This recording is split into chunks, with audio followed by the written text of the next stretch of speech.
Hello everyone, কী অবস্থা সবাই, কেমন আছেন সবাই? এই মুহূর্তে আমি অবস্থান করছি টেকনাফের শাহপুরের দ্বীপে। মাত্রই সেন্ট মার্টিন থেকে শাহপুরের দ্বীপে এসে পৌঁছালাম। আর আপনারা তো যাওয়ার সময় দেখছেন আমি কিভাবে ট্রলারে করে গিয়েছি, আর আসার সময় আমি এসেছি স্পিড বোর্ডে করে। স্পিড বোর্ডে করে আসার কারণটা হলো যে সেন্ট মার্টিনে যাওয়ার বা আসার তিনটা ওয়ে আছে। একটা হচ্ছে স্পিড বোট, একটা হচ্ছে ট্রলার, একটা হচ্ছে জাহাজ। সো জাহাজে করে গেছি, জাহাজের এক্সপিরিয়েন্স নিয়েছি, ট্রলারের এক্সপিরিয়েন্স নিয়েছি। তো আমার মনে হলো স্পিড বোটের এক্সপিরিয়েন্সটাও নেওয়া উচিত। তো এটার জন্য আর কি মূলত স্পিড বোটে করে আসছি। জার্নিটা মোটামুটি ভালোই ছিল। সমুদ্র একটু উত্তাল ছিল, কিন্তু খুব একটা প্রবলেম হয় নাই।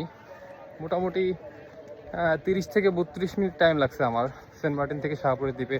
ভালো আপনাদের সাথে আমার সেন্ট মার্টিন টু টেকনাফ আসার জার্নিটা শেয়ার করি, এই জন্য মূলত ভিডিওটা বানিয়েছি। সো আপনারা চাইলে সেন্ট মার্টিন থেকে স্পিড বোটে করে আসতে পারেন, এখান থেকে যেতেও পারেন। শুধুমাত্র আপনাদের পারমিশন লাগবে। যেমন আমি আসার সময় কোস্টগার্ড আমাকে জিজ্ঞেস করছিল কী কারণে বা কেন আমি স্পিড বোটে করে যাচ্ছি। তো আমি বললাম, সবাইকে তেমন আর কিছু বলে নেই, বললো ঠিক আছে আপনি যেতে পারেন। আর আপনি যদি শাহপুরের দিক থেকে আপনি সেন্ট মার্টিনে যেতে চান, তাও আপনাকে একটা পারমিশন নিতে হবে। বাট এই পারমিশনটা নিতে হবে ইউনো স্যারের কাছ থেকে।